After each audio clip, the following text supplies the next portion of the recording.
ऊपर से तो ऑर्डर आया था कि इस औरत को जान से मार देला है। वू लाओ लैंग एक गंदी हंसी के साथ जवाब देता है। उन्होंने ये भी कहा था कि सुई एक्शुए को जलील करना और तड़पाना एक बड़ी अचीवमेंट होगी, तो क्यों ना पहले थोड़ा खेल लिया जाए। लेकिन इधर सुई एक्शुए के हाथ में कहीं से एक वेपन आ जाता है। वो उस वेपन को अपने गले पर रखते हुए बोलती है, मेरे पास मत आना। तुम जैसे घटिया आदमी को छूने से बेहतर मैं मरना पसंद करूंगी। चेला गुंडा आगे बढ़ता है। साली दो कौड़ी की औरत, तुझे जो ऑफर मिल रहा है उसकी कदर नहीं है। बॉस रुकिए, मैं इसे पकड़ता हूं। वो गुंडा जैसे ही सुई एक्शुए को पकड़ने के लिए हाथ बढ़ाता है, तभी खशाक एक तेज धार चलती है। सुई एक्शुए ने उस वेपन से बिजली की तेजी से उस गुंडे का हाथ काट दिया। गुंडा दर्द से चिल्लाता है, आह! तुम्हें मार्शल आर्ट्स कैसे आती है? और इधर सुई इक्शुए उस गुंडे का हाथ काटने के बाद खुद भी हैरान रह जाती है। वो अपनी तलवार को देखती है और मन में सोचती है, मेरी स्पीड और ताकत अचानक इतनी ज्यादा कैसे बढ़ गई। तभी उसे वो रात याद आती है जब वो ये फैन के साथ थी।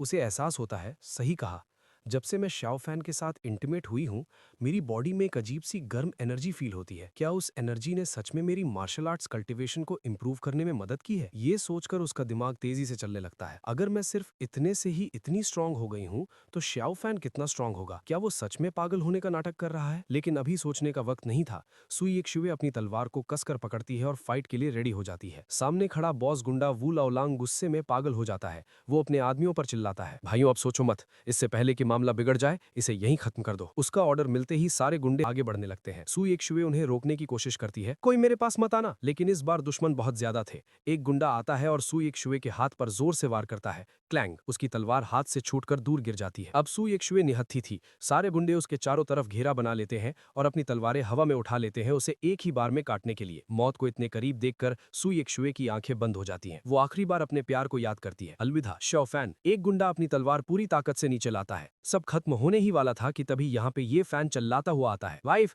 डरो मत, तुम्हारा पति तुम्हें बचाने आ गया है। ये फैन अपनी बाइक को सीधा उन गुंडों के बीच में घुसा देता है। धड़ाम धड़ाम गुंडे बॉलिंग पिन्स की तरह हवा में उड़ जाते हैं और जो गुंडा सुई एक्शुए को मारने वाला था उसे तो बाइक ने सीधा उड़ा दिया। सुई एक्शुए अभी भी शॉक में थी। डर के मारे वो कांप रही थी, लेकिन जब वो आंखें खोलती है तो देखती है कि उसका पागल पति ये फैन उसके सामने एक दीवार बनकर खड़ा है। ये फैन तुरंत सुई एक्शुए को अपनी बाहों में भर लेता है और बड़े प्यार से पूछता है, वाइफ क्या तुम ठीक हो? तुमने तो मुझे डर के मारे मार ही डाला था। सुई एक्शुए को यकीन नहीं होता। वो रोती हुई आवाज में बोलती है, शाओ फैन, क्या मैं सपना देख रही हूँ? फिर उसे ये फैन की एंट्री और पावर याद आती है। उसकी आंखों में उम्मीद की किरण जगती है। शाओ फैन, तुम ठीक हो गए हो ना? ये तो कमाल हो गया, अब ये फैमिली बच जाएगी। ये फैन एक पल के लिए सीरियस हो जाता है। वो मन में अफसोस के साथ सोचता है, माफ करना यक्षुए वाइफ, मैं अभी तुम्हें सच नहीं बता सकता। और अगले ही पल वो वापस अपने भोले रूप में आ जाता है। वो अनजान बनते हुए पूछता है, यक्षुए वाइफ, तुम ये कैसी बातें कर रही हो? सु यक्षुए कुछ समझ पाती उससे पहले ही पीछे से बॉस गुंडा वू लाओलांग उठता है। वो गुस्से से पागल हो चुका था और हाथ में बड़ा सा खंजर लेकर ये फैन की तरफ दौड़ता है। जल्दी करो, हमला करो, इन्हें जान से मार दो। ये फैन की नजर उस पर पड़ती है। वो वहीं पड़ी एक तलवार उठाता है और गुस्से में चिल्लाता है, तुम्हारी हिम्मत कैसे हुई मेरी वाइफ को परेशान करने की? तुम सब गंदे लोग हो। और वो अटैक कर देता है। और इधर बॉस गुंडा भी पूरी ताकत से हमला करता है, लेकिन ये फैन का अटैक ज्यादा पावरफुल था, जिससे बॉस की तलवार के टुकड़े टुकड़े हो जाते हैं। इससे पहले कि बॉस कुछ समझ पाता, ये फैन उसका गला पकड़ लेता है और हवा में उठा देता है। वो गुस्से में उसे घूरने लगता है, लेकिन तभी वो बच्चों के जैसे उस गुंडे को घुमाने लगता है और बोलता है, भागो यहां से, तुम बुरे लोग यहां से दफा हो जाओ। लेकिन उसकी पकड़ में मौत जैसी ताकत थी। वो आगे कहता है, मेरी वाइफ को तंग करने की यही सजा मिलती है, ये लो। ये बोलते ही ये फैन उसे जोर से पटक देता है। ये नजारा देखकर बॉस के बाकी चमचे वहीं जम जाते हैं। उनके चेहरों पर मौत का खौफ साफ दिख रहा था। उन्होंने सोचा था ये एक मामूली पागल है, लेकिन ये तो यमराज निकला। और इधर सुई अभी भी ये देखकर शौक में थी। उसके मुंह से बस धीरे से निकलता है, शाओ फान। तभी पीछे से भागते हुए वैंग फुगुई और लीहू वहां पहुंचते हैं। फुगुई सांस फूलते हुए चिल्लाता है, ब्रदर फैन, इतना तेज मत भागा करो यार। लेकिन जब वो वहां का नजारा देखता है, हर तरफ गुंडे पड़े हुए और ये फैन का वो डोमिनेटिंग रूप, तो वो हक्का बक्का रह जाता है। ये सब क्या चल रहा है यहाँ? फुगुई के दिमाग की घंटी बजती है। वो मन में सोचता है, क्या ब्रदर फैन ने भाभी के सामने अपना सच उगल दिया? ये कैसे हो सकता है? अभी तो वक्त सही नहीं था। लेकिन सुई, जो अभी भी मिसअंडरस्टैंडिंग में थी, वो रोती हुई कहती है, ये सब मेरी वजह से हुआ। इनकी याददाश्त वापस नहीं आई है। वो तो बस मुझे खतरे में देखकर अपने जानवरों वाले इंस्टिंक्ट से मुझे बचाने लग गए। ये सुनकर फुगुई राहत की सांस लेता है और तुरंत नाटक करते हुए कहता है, वाह अमेजिंग, क्या मूव था ब्रदर फैन, मान गए।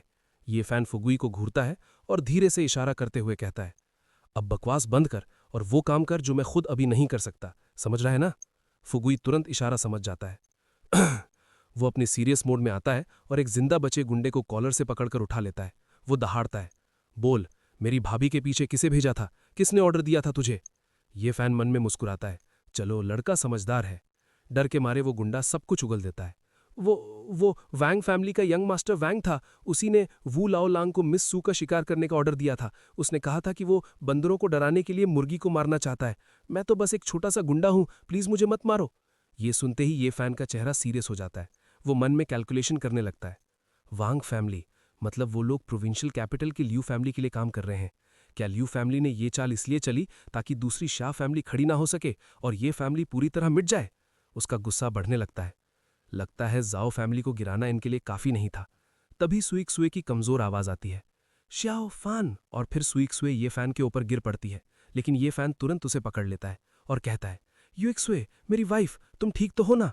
तभी सुइक सुए जैसे तैसे कहती है, बचाओ, कैप्टन जाओ और बाकियों को बचाओ, वो लोग अभी भी वहां हैं। ये फैन तुरंत फुगुई और ली हू को ऑर्डर देता है, जल्दी करो, इन सबको तुरंत हॉस्पिटल ले चलो। फुगुई चिल्लाता है, रॉजर दैट। कुछ देर बाद सीन शिफ्ट होता है हॉस्पिटल के कमरे में।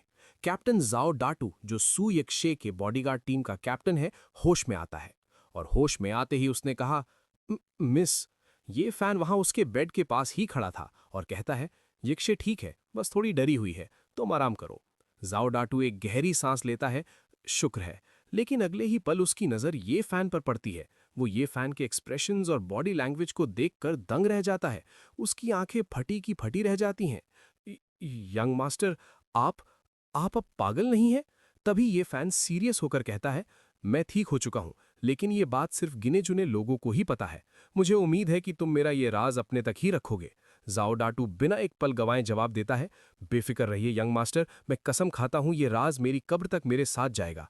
ये फैन खुश होकर कहता है, इतना फॉर्मल होने की जरूरत नहीं है, तुम अभी भी घायल हो, तुम वफादार हो और मुझे यक्षे की सुरक्षा के लिए तुम जैसे ही भरोसेमंद आदमी की जरूरत है। फिर ये फैन आगे बढ़ता है और अपनी उंगलियां जाओ की तरफ करता है। तुम्हारी वफादारी के बदले मैं तुम्हें मार्शल रेल्म में एंटर करने में मदद करूंगा।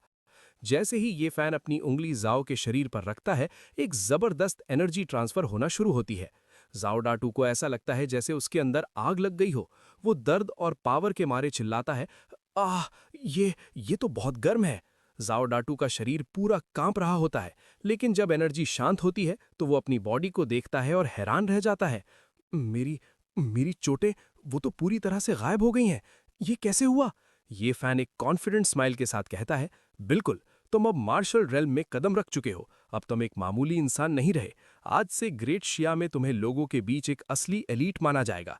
ये सुनकर जाओ डाटू तुरंत जमीन पर घुटने टेक देता है, उसका सिर सम्मान से झुक जाता है। शुक्रिया यंग मास्टर, ये मैं कसम खाता हूं, भले ही मुझे अपनी जान देनी पड़े, लेकिन मैं मिस यिक्शे की हमेशा हिफाजत करूंगा। ये फैन अपनी जेब से एक दवा की शीशी निकालकर उसे देता है और कहता है, ये पिल्स तुम्हारे शरीर को और मजबूत बनाएंगी और तुम्हारी कल्टीवेशन को इम्प्रूव करेंगी। अपना फर्ज अच्छे से निभाओ और तुम्हें इनाम की कोई कमी नहीं होगी। अब सीन शिफ्ट होता है सू फैमिली के मैंशन में, जहां ये फैन के दुश्मन बाप बेटे की जोड़ी परेशानी में थे। और ये सीन हमने पहले भी देखा है, लेकिन अभी और एक बार दिखाया जा रहा है, तो हम देख लेते हैं। इधर सू दोंग, जो ये चैंग फेंग का अडॉप्टेड ग्रैंडसन है और सू फैमिली का बड़ा बेटा है, गुस्से में चिल्लाता है, डैड, जाओ फैमिली अचानक से खत्म हो गई। हमने रातों रात अपना सबसे बड़ा बिजनेस पार्टनर खो दिया। वो डर और गुस्से में आगे बोलता है, जाओ फैमिली के सपोर्ट के बिना मुझे डर है कि हम अकेले ये फैमिली को नहीं गिरा पाएंगे। उसका बाप सू जियान, जो ये चैंग फैंग का अडॉप्टेड बेटा और सू फैमिली का हेड है, गहरी सोच में डूबा हुआ कहता है, कंपनी के पुराने एल्डर्स अभी भी ये चैंग फैंग के वफादार हैं और हमारे एलाइज के पास ये ग्रुप में अभी इतनी पावर नहीं है कि वो कुछ बड़ा कर सकें। सू दोंग एक खौफनाक आइडिया देता है। उसकी आंखों में